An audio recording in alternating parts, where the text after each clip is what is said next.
ಗೌರಿ ಶಂಕರ್ ಸೀರಿಯಲ್ನ ಒಂದು ನಾಳಿನ ಪ್ರೊಮೋನ ನೋಡ್ಕೊಂಬರ್ರಿ ಚಿಕ್ಕದಾಗಿ.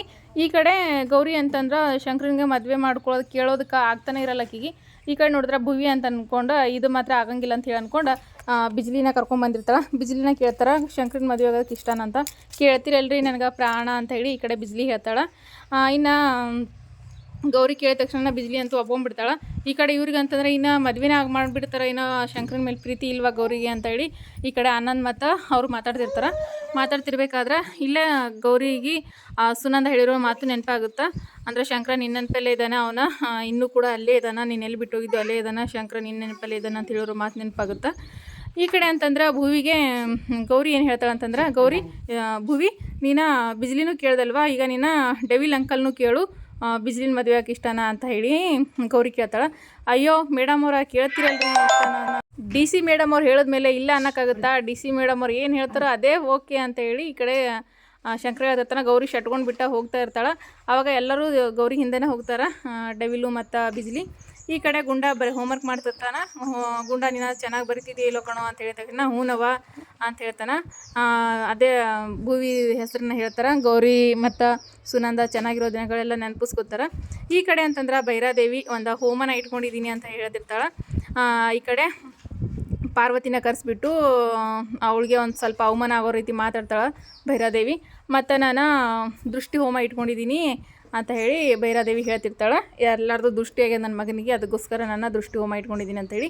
ಈ ಕಡೆ ಮತ್ತು ಗೌರಿಗೆ ಫೋನ್ ಮಾಡ್ತಾರೆ. ಫೋನ್ ಮಾಡಿಬಿಟ್ಟು ಈ ರೀತಿ ನಾವು ದೃಷ್ಟಿ ಹೋಮ ಇಟ್ಕೊಂಡಿದ್ದೀವಮ್ಮ, ನಮ್ಮ ಯಜಮಾನ್ರ ಕಾರ್ಯಕ್ಕೆ ಬಂದು ನಮ್ಮ ಯಜಮಾನ್ರ ಆತ್ಮಕ್ಕೆ ಶಾಂತಿ ಶಿವವಾಗಿ ಮಾಡಿದ್ಯಾ, ನಿನಗೂ ದೃಷ್ಟಿಯಾಗಿದೆ, ಹಾಗಾಗಿ ನೀನು ಹೋಮಕ್ಕೆ ಒಂದು 5 ನಿಮಿಷ ಬಂದು ಹೋಗಲೇಬೇಕಮ್ಮ ಅಂತೇಳಿ ಈ ಕಡೆ ಭೈರಾದೇವಿ ಹೇಳ್ತಾಳೆ. ಅದೆಲ್ಲ ಆಗೋದಿಲ್ಲ ಥ್ಯಾಂಕ್ಸ್ ಅಂತ ಹೇಳಿಬಿಟ್ಟು ಗೌರಿ ಫೋನ್ನ ಕಟ್ ಮಾಡಿಬಿಡ್ತಾಳೆ. ಈ ಕಡೆ ಅಂತಂದ್ರೆ ಗೌರಿ ಫುಲ್ ಭೈರಾದೇವಿ ಫೋನ್ ಮಾಡಿದ ತಕ್ಷಣ ಫುಲ್ ಇದಾಗಿಬಿಡ್ತಾಳೆ, ಅವಳು ಶಾಕ್ ಆಗಿಬಿಡ್ತಾಳೆ. ಈ ಕಡೆ ಮತ್ತು ನಮ್ಮ ಗೌರಿ ಮತ್ತು ಶಂಕರ ಇಬ್ಬರು ಮಾತಾಡ್ತಿರ್ಬೇಕಾದ್ರೆ ಈ ಕಡೆ ಬಿಜ್ಲಿ ಬಂದುಬಿಟ್ಟು ಹಾಲನ್ನ ತೊಗೊಂಬಂದಿರ್ತಾಳೆ. ಯಾರಿಗಪ್ಪ ಅಂತಂದ್ರೆ ಶಂಕರನ ಕುಡಿಯೋಕೆ. ಶಂಕರ ಅವರ ಹಾಲು ಕುಡೀರಿ ಅಂತ ಹೇಳಿ ಶಂಕರ ಅವ್ರಿಗೆ ಕೊಡೋಕೆ ಹೋಗ್ತಾಳೆ. ಈ ಕಡೆ ಶಂಕರನಿಗೂ ಭಾಳ ಅಂದ್ರೆ ಭಾಳ ಮುಜುಗರ ಆಗ್ತಿರ್ತದೆ, ಹಾಲು ಕುಡಿಯೋಕೆ ಹೋಗಂಗಿಲ್ಲ ಅವನು. ಆದರೆ ಬಿಜ್ಲಿ ಕುಡ್ಸಕ್ಕೆ ಹೋಗೋದನ್ನು ನೋಡಿ ಗೌರಿ ಶಟ್ಕೊಂಡು ಕೇಸಿಂದ್ರೆ ರೂಮಿಗೆ ಹೋಗ್ಬಿಡ್ತಾಳೆ ಅವಳು. ಗೌರಿ ಹೋಗಿದ ತಕ್ಷಣ ಈ ಕಡೆ ಫೋನ್ ಬರುತ್ತೆ ಶಂಕರನಿಗೆ. ಅವರಮ್ಮ ಫೋನ್ ಮಾಡ್ತಾಳೆ, ಈ ರೀತಿ ದೃಷ್ಟಿ ಹೋಮ ಇಟ್ಕೊಂಡಿದ್ದಪ್ಪ, ಗೌರಿ ಬಂದ್ರನ ಪೂಜೆ ಸಂಪನ್ನ ಆಗೋದು, ನೀನೇನಾದರೂ ಮಾಡಿ ಗೌರಿನ ಕರ್ಕೊಂಡು ಬರಲೇಬೇಕು ಅಂತ ಹೇಳಿ ಭೈರಾದೇವಿ ಹೇಳಿರ್ತಾಳೆ. ಮತ್ತು ಈ ಕಡೆ ಬಿಜ್ಲಿ ಅಂತಂದ್ರೆ ಶಂಕರನ ರೂಮಿಗೆ ಬಂದಿರ್ತಾಳೆ. ಬಂದುಬಿಟ್ಟು ಇಲ್ಲೇ ಕೂತ್ಕೊಂಡಿರ್ತಾಳೆ. ಶಂಕರ ಮತ್ತು ಬಿಜ್ಲಿ ಇಬ್ಬರು ಕೈ ಹಿಡ್ಕೊಂಡು ಮಾತಾಡೋದನ್ನು ನೋಡಿ ಗೌರಿ ಅಂತೂ ಸಿಕ್ಕಾಪಟ್ಟೆ ಉರ್ಕೋತಾಳೆ. ಭಾಳ ಅಂದ್ರೆ ಭಾಳ ಸಿಟ್ಟು ಬಂದಿರ್ತದೆ ಗೌರಿಗೆ. ಅದನ್ನು ನೋಡಿ ಶಂಕರ ಇನ್ನಷ್ಟು ಗೌರಿನ ಇದು ಮಾಡ್ತಿರ್ತಾನೆ ಉರ್ಸೋದಕ್ಕೋಸ್ಕರ. ಹಾಗಾಗಿ ಅದು ಎಲ್ಲದನ್ನು ನೋಡಿಬಿಟ್ಟು ಗೌರಿಗಂತೂ ಫುಲ್ ಶಾಕ್ ಆಗಿಬಿಟ್ಟಿರುತ್ತೆ. ಸಿಕ್ಕಾಪಟ್ಟೆ ಸಿಟ್ಟು ಬಂದಿರ್ತದೆ ಗೌರಿಗಂತೂ. ಬಿಜ್ಲಿ ಮತ್ತು ಶಂಕರ ಅವ್ರನ್ನ ಒಟ್ಟಿಗೆ ನೋಡಿಬಿಟ್ಟು ಹೇಳೋಕ್ಕಾಗಂಗಿಲ್ಲ, ಅಷ್ಟೊಂದು ಸಿಟ್ಟು ಬಂದಿರುತ್ತೆ ಅವಳಿಗೆ.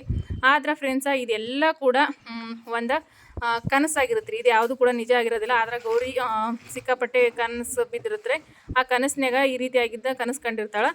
ಎದ್ದ ತಕ್ಷಣ ಶಾಕ್ ಆಗಿ ಇಲ್ಲ ಅಂತ ಅಂತಿರ್ತಾಳೆ. ಅಷ್ಟರಲ್ಲಿ ಇಲ್ಲಿಗೆ ಅವ್ರ ಅಕ್ಕ ಬಂದುಬಿಟ್ಟು ಏನಾಯಿತು ಗೌರಿ ಅಂತ ಹೇಳಿ ಕೇಳಿದ ತಕ್ಷಣ ಏನಿಲ್ಲ ಅಕ್ಕ ಅಂತ ಹೇಳಿ ಅಂತಿರ್ತಾಳೆ. ಏನಾದರೂ ಕೆಟ್ಟ ಕನಸು ಬಿತ್ತ ಅಂತ ತಕ್ಷಣ ಹೌದು ಅಕ್ಕ ಅಂದ ತಕ್ಷಣ ಶಂಕರ ಮತ್ತು ಬಿಜ್ಲಿ ಇದ್ದಿರ್ಬೋದು ಕನಸಲ್ಲಿ ಒಟ್ಟಿಗೆ, ಅದಕ್ಕೆ ಉರ್ಕೋತಿರೋದು ಅಂತ ಹೇಳಿ ಈ ಕಡೆ ಅವ್ರ ಅಕ್ಕ ಹೇಳ್ತಿರ್ತಾಳೆ. ಇದು ಅಂತಂದ್ರೆ ಗೌರಿಗೆ ಮತ್ತೆ ಬರೋ ಔಷಧಿ ಕೊಟ್ಟಿರ್ತಾಳೆ ಗಂಗಾರಿ ಕುಡಿಯೋದು.